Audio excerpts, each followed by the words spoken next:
Oke teman-teman, jumpa dengan saya gitar 3 jari ya, cuma menggunakan 3 jari dan batas fretnya cuma fret 5 ya, cuma main kesini aja batas fret 5. Oke, jadi untuk yang kunci yang benarnya teman-teman bisa lihat pada gambar. Untuk bantuan saya cuma menggunakan 3 jari tangan, soalnya ini kukunya panjang. Oke, saya akan berikan panduan cara petikannya. Petikannya seperti ini. Buka jangan pasang kunci dulu. 1 turun, lalu tarik naik, terus pasang. 1, 2, 3. Sekali lagi, buka, turun, naik, pasang. 1, 2,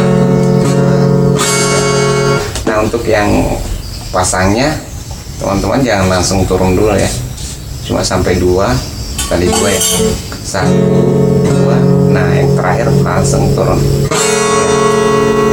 Buka, tarik, pasang kunci. 1, 2, 3.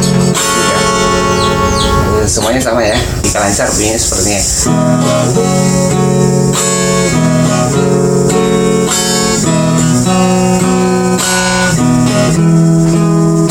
Buka,